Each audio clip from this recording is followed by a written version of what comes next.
L'actualité de ce jour sera marquée par l'audience accordée au président directeur général de la compagnie aérienne Corsair par la présidente du Sénat, une rencontre qui a permis de signer un accord de partenariat.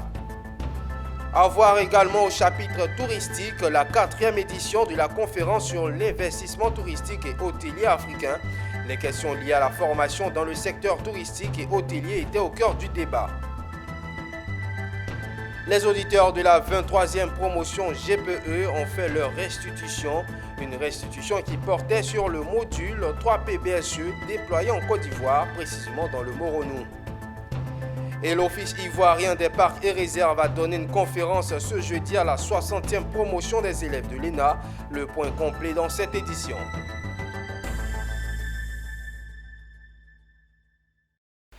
Et bienvenue à tous et merci de suivre l'actualité sur Business 24 Africa. La présidente du Sénat, Kandia Camara, a accordé une audience au président directeur général de la compagnie aérienne Corsair ce vendredi à la permanence de l'institution à Abidjan. Une rencontre qui a permis à l'invité de la présidente du Sénat de signer avec l'institution un accord de partenariat qui permettra aux vénérables sénateurs de la Chambre haute du Parlement de voyager en toute sécurité et avec tout le confort possible. Le point avec Pierre Tebeu et Ézéchiel Siri. Le président directeur général de Corsair était ce vendredi au cabinet de la présidente du Sénat de Côte d'Ivoire. Une visite de courtoisie qui a permis à la Chambre haute du Parlement ivoirien de signer une importante convention avec la compagnie aérienne Corsair. Le Sénat de Côte d'Ivoire, à travers sa présidente, est très heureux de la convention signée en marge de cette audience. Elle permettra aux vénérables sénateurs ivoiriens de voyager dans de bonnes conditions. La présidente du Sénat, Kandia Kamisoko Camara, se réjouit de cet accord de partenariat. C'est une convention qui est très intéressante pour le Sénat, très intéressante pour les sénateurs, parce que les sénateurs peuvent voyager dans de bonnes conditions, mais vraiment dans des conditions économiques très satisfaisantes. Une aussi des raisons, c'est que Corsair se montre une entreprise citoyenne.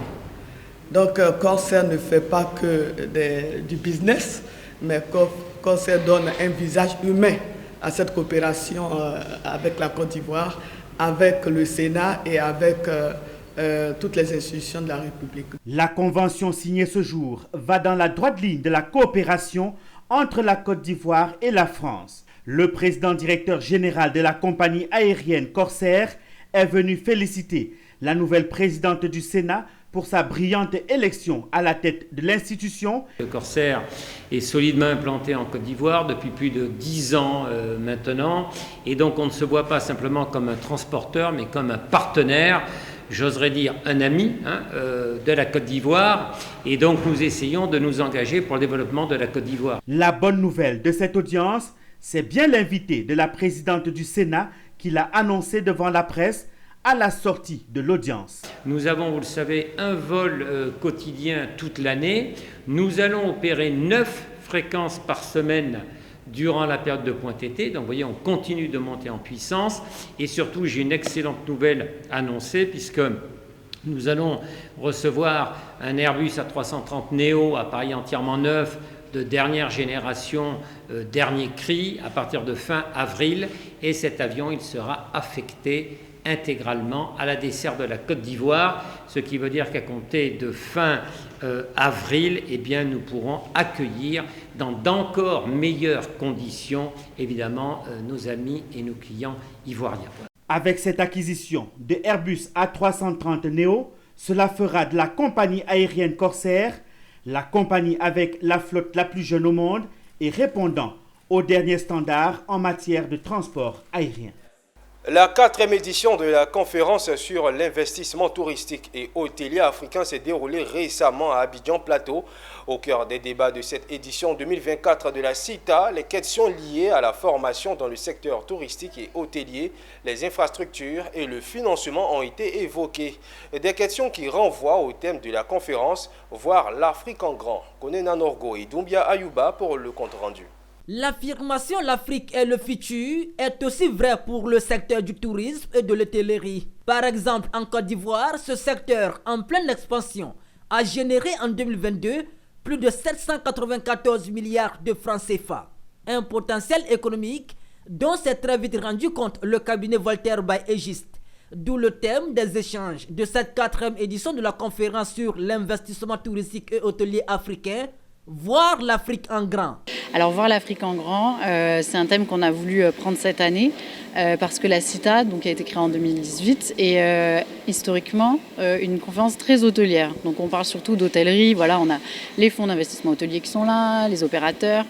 Et de plus en plus, on veut élargir en fait la dimension de la CITA. C'est ce que j'ai dit un petit peu en introduction, avec la dimension de développement territorial, avec la dimension aussi de développement culturel et de valorisation des atouts culturels des destinations. On a parlé aussi ce matin de formation. Tenue le jeudi 29 février 2024 à Abidjan, la CITA 2024 était l'occasion pour les acteurs du tourisme et de l'hôtellerie de discuter des sujets liés aux infrastructures, à la formation et au financement des projets dans le secteur. Au nombre des panélistes, des anciens premiers ministres, des ministres en fonction, des hommes d'affaires, des architectes, des experts, mais aussi des écoles de formation au métier du tourisme.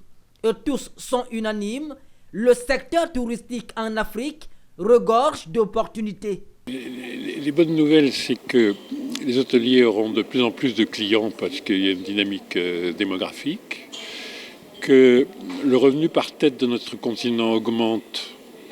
On a de plus en plus de jeunes actifs. Et donc, ça aussi, c'est une bonne nouvelle pour la demande. Parce qu'en réalité, comme dans tous les pays, c'est pas simplement du tourisme venu d'ailleurs qui permet à l'hôtellerie de se développer. C'est vraiment la clientèle domestique et régionale, en fait, surtout régionale. Alors, on va appuyer le gouvernement. Il y a plein de pistes qui ont été évoquées. Parmi elles, par exemple, comment réfléchir à mettre en place des standards de référentiels métiers et de référentiels de formation qui répondent à des standards internationaux. La conférence sur l'investissement touristique et hôtelier en Afrique, CITA, est une initiative du cabinet Voltaire by Aegis. Elle se tient chaque année.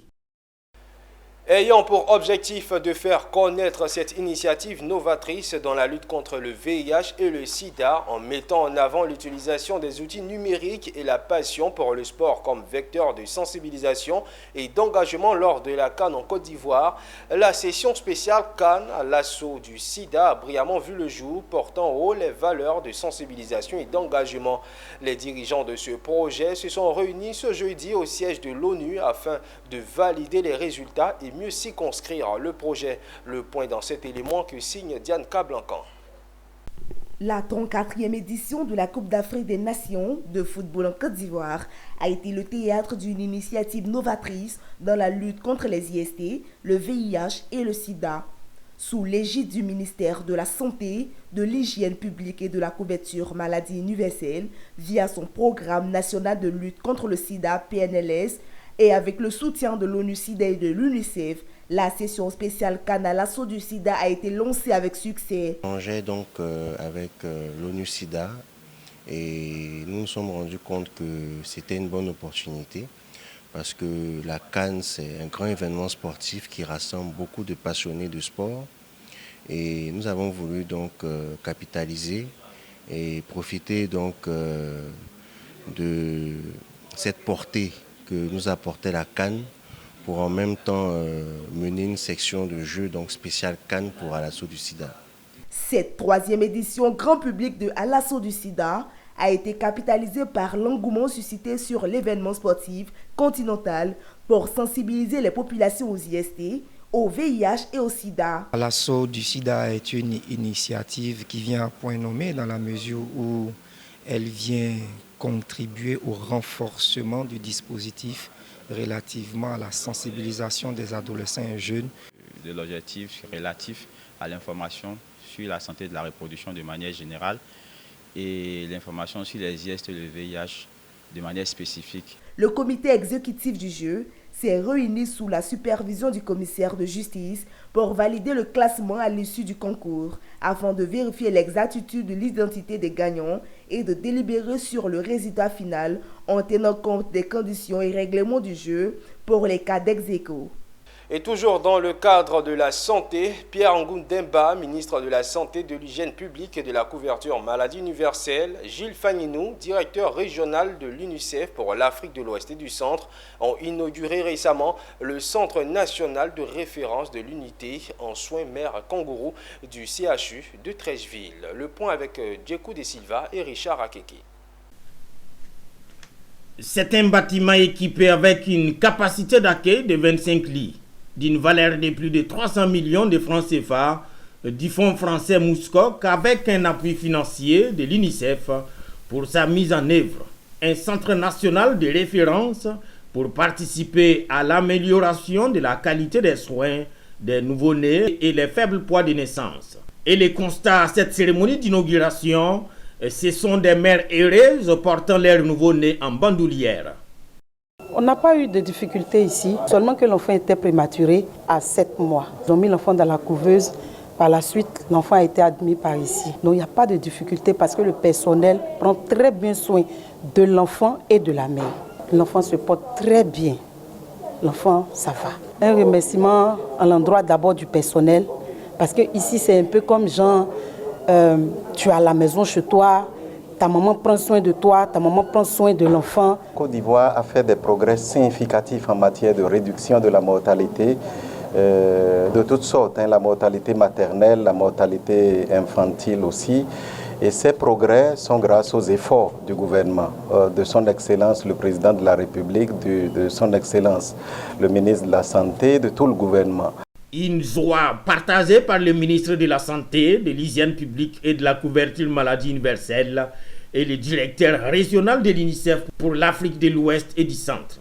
Je voudrais d'abord saisir de votre micro pour remercier les partenaires qui nous permettent donc de bénéficier de ce centre important de prise en charge des enfants de petits poids et des enfants prématurés, notamment l'UNICEF et l'État français, l'État français à travers le fonds Muskoka, qui a pu permettre donc de construire ce centre. Ce centre doit être à la fois donc un centre de formation pour les professionnels de santé, mais de prise en charge.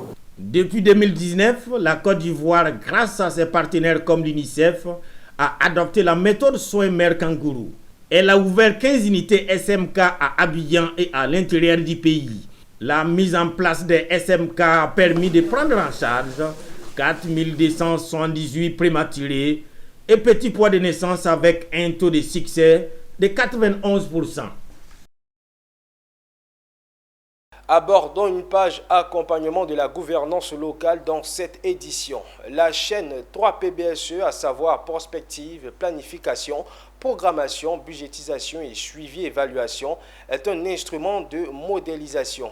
Elle se présente comme une opportunité devant permettre aux collectivités locales de se développer. Récemment, les auditeurs de la 23e promotion GPE ont fait leur restitution sur ce module déployé en Côte d'Ivoire, précisément dans le Moronou. Le commentaire de Mon Désir Nascimento.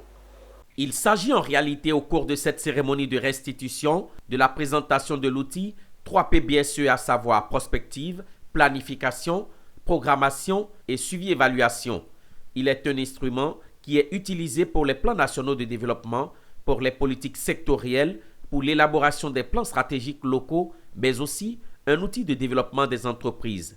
Cet instrument, maîtrisé par le GPE Abidjan, est en passe d'être vulgarisé à travers la Côte d'Ivoire. Professeur Francisco Finguessan, directeur du GPE Abidjan, à travers cette présentation des résultats obtenus par les auditeurs sur la région du Moronou et sous les regards du représentant du Sénat ivoirien, veut lancer un appel aux collectivités locales. Cette cérémonie a effectivement pour but d'exposer cela, d'exposer nos capacités, nos compétences, mais surtout d'indiquer à nos élus locaux que nous sommes prêts à les accompagner. À les accompagner pour les appuis, conseils, pour que leur gouvernance locale soit efficace, pour également mettre en exergue l'importance de nos collectivités territoriales dans la création de la richesse et dans le développement de notre pays. Notre souhait le plus ardent est que votre initiative de travailler avec les collectivités, qui est une innovation pertinente en matière d'éducation-formation, se perpétue. Ces résultats sont concluants et le représentant de Véronique Aka, présidente du conseil régional du Moronou, s'est engagé au nom de sa hiérarchie à en faire bon usage.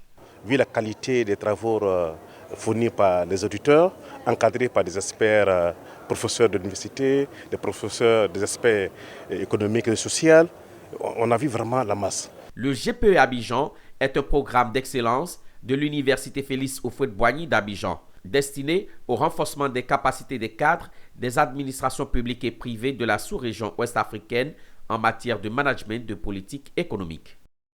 Et dans le chapitre environnement, l'Office ivoirien des parcs et réserves a donné une conférence le jeudi dernier à la 60e promotion des élèves de l'ENA.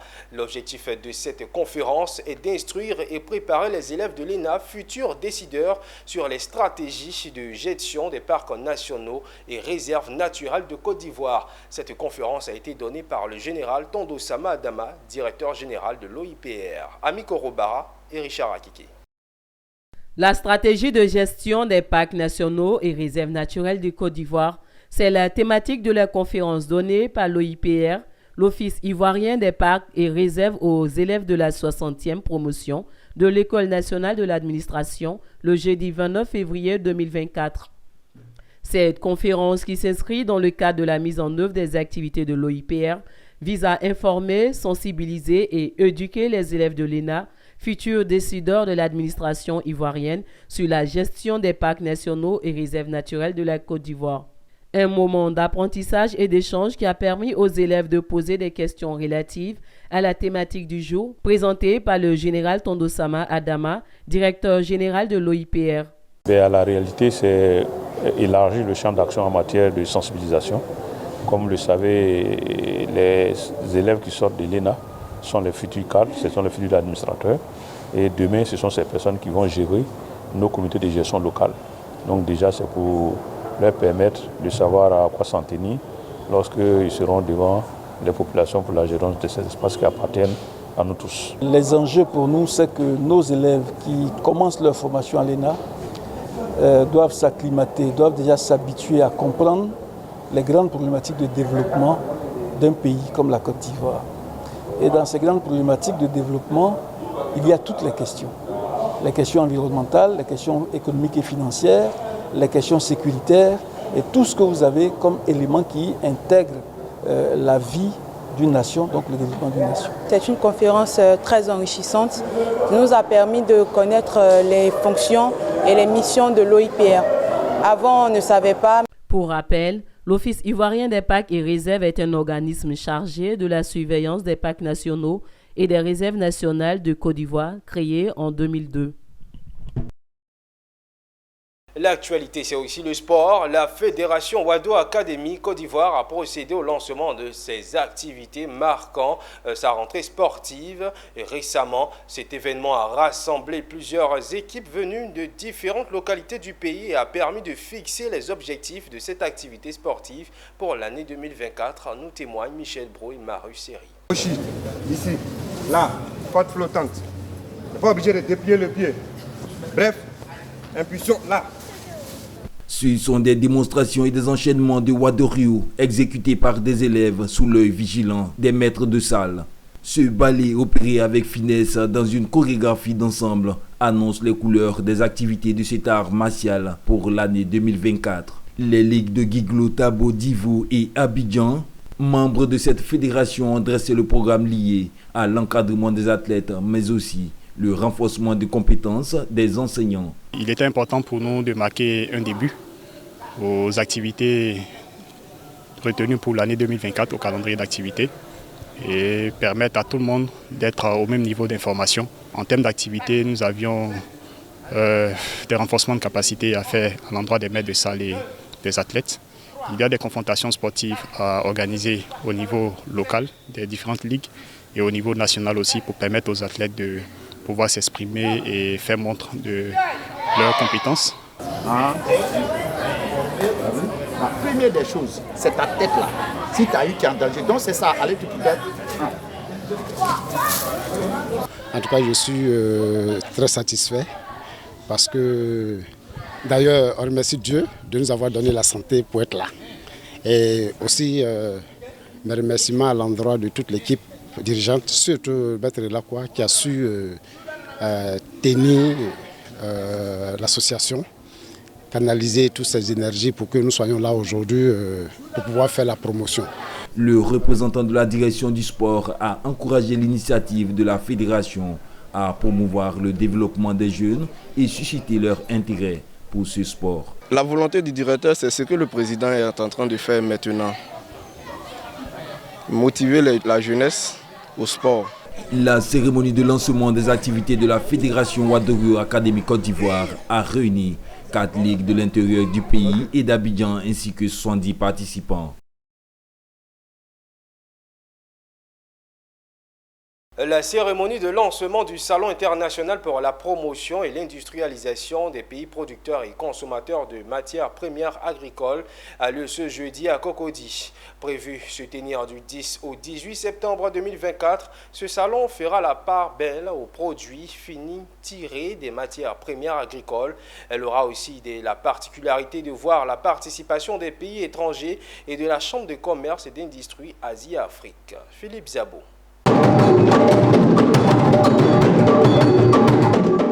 Un salon international dédié aux matières premières agricoles. Un salon dédié à la recherche et à l'industrialisation, mais aussi au respect de l'environnement. Un salon faisant la part belle à ce que l'on pourrait appeler la diplomatie agricole. Voici en filigrane ce que sera le SAPMAP avec en plus d'autres thématiques. Il y a 8 thématiques en sous-panel qui seront traitées. Nous avons une exposition commerciale, institutionnelle et promotionnelle. Il y a également une caravane SAPMAP qui va sillonner 3 villes à l'intérieur du pays que sont la ville de Korogo, la ville de Bouaké et la ville d'Abidjan. Nous allons aller au cœur donc de ces producteurs-là et puis leur montrer comment est-ce que la transformation peut leur apporter des plus-values. Il y a également un aspect important que nous développons au niveau du SAPMAP, c'est les conférences jeunesse. Comment faire en sorte que nos jeunes qui sont aujourd'hui à l'école ou qui ne sont pas à l'école puissent trouver les ressources nécessaires pour pouvoir connaître les métiers rentables qui sont dans le secteur agro-industriel, afin qu'ils puissent donc emboîter le pas vers ce secteur qui est important pour les économies africaines. Une idée originale à laquelle adhèrent les personnalités présentes au lancement du SAPMAP. En ces moments de vie chère, dus aux crises climatiques et aux crises internationales auxquelles nous faisons face, l'une des meilleures problématiques, c'est de pouvoir donner, de mettre sur le marché des produits moins chers, des produits accessibles. La Chambre de commerce canado-africaine est une chambre de commerce qui a plusieurs activités, dont l'une des activités est l'orientation au changement climatique, parce que nous voulons apporter une aide au développement économique des pays africains en ce qui concerne les changements climatiques, parce que nous voyons aujourd'hui évidemment l'impact qu'il y a sur la détérioration des sols, sur l'environnement en Afrique, et nous voyons cela dans le Sahel, et nous pensons qu'il était important de nous associer à un tel événement. Le SAPMAP se tiendra du 10 au 18 septembre 2024 au Parc des Expositions à Port-Boué. Il a pour parrain les ministères du Commerce et de l'Industrie, le ministère des Affaires étrangères et celui de l'Environnement. Et si on parlait propriété intellectuelle, la cérémonie de clôture du projet d'accompagnement à la gestion des dessins et modèles industriels pour le développement des PME s'est tenue ce jeudi, organisée par l'Office ivoirien de la propriété intellectuelle. Cette cérémonie marque une étape importante dans la promotion de l'innovation et de la propriété intellectuelle en Côte d'Ivoire. Des certificats de participation ont été remis aux 10 entreprises sélectionnées dans le cadre de la mise en œuvre de ce projet. Michel Brou et Marie Chiré pour le point. L'Office ivoirien de la propriété intellectuelle est décidé à faire de la protection des marques son cheval de bataille. Telle est la portée du projet d'accompagnement à la gestion des dessins et modèles industriels pour le développement des PME. Ces 10 entreprises retenues par le projet évoluent pour la plupart dans les industries agroalimentaires, la cosmétique et la broyerie. À l'issue de 4 mois d'encadrement, ils ont pu bénéficier du renforcement de leurs connaissances sur l'écosystème de protection de leurs innovations. Je suis animée d'une grande joie. Il faut dire que quand on a créé la société en 2011, automatiquement, comme tout le monde, ou bien comme certaines personnes qui avaient l'information, on a été juste protéger notre marque sans savoir plus. Mais aujourd'hui, on voit qu'on n'est pas suffisamment protégé. Il y a beaucoup de choses encore à protéger. En plus de la marque, il faut protéger ton dessin, il faut protéger beaucoup de choses. Et donc, c'est riche de connaissances que je sors de cet encadrement.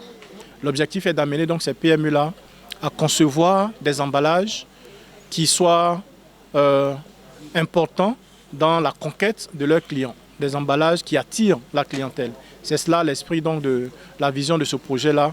Et je peux me réjouir donc du succès que cette activité-là a connu. Vous avez vu la mobilisation de certaines structures étatiques qui sont aussi dans l'accompagnement des PME. Notre rôle, c'est de pouvoir demander aux entreprises de s'y mettre, de protéger leur marque, de protéger leur entreprise pour pouvoir grandir. Le projet d'accompagnement à la gestion des dessins et modèles industriels pour le développement des petites et moyennes entreprises est un projet pilote lancé depuis novembre 2023.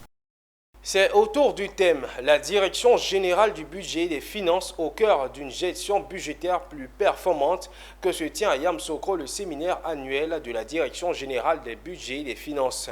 Un séminaire qui va permettre de faire le bilan des activités de l'année 2023 et envisager les perspectives pour l'année 2024. Charles Kwaku. Comme il est de coutume, chaque année, la direction générale du budget et des finances a organisé une rencontre d'échange annuelle pour faire l'évaluation des activités réalisées tout au long de l'année écoulée et aussi présenter les perspectives de l'année en cours. Il s'agira au cours de ce séminaire de faire le point de la mise en œuvre du plan d'action stratégique et du programme d'activité 2023 de la Direction générale du budget et des finances, de relever les difficultés rencontrées au cours de l'exercice 2023 et proposer des mesures correctrices. Je voudrais me réjouir, entre autres, de l'amélioration continue de la gestion budgétaire en mode budget-programme, notamment à travers le développement d'applicatifs permettant une bonne préparation et une exécution plus affinée du budget. À cela s'ajoute la mise à disposition d'un important outil permettant aux opérateurs économiques de suivre en temps réel le traitement de leurs dossiers. Ce séminaire prendra fin ce vendredi 1er mars 2024. Au-delà de nos frontières, au Kenya, les exportations de thé ont généré 1,2 milliard de dollars en 2023, soit une hausse de 31% par rapport aux recettes 941,4 millions de dollars obtenus un an plus tôt, selon le directeur général du Conseil du thé.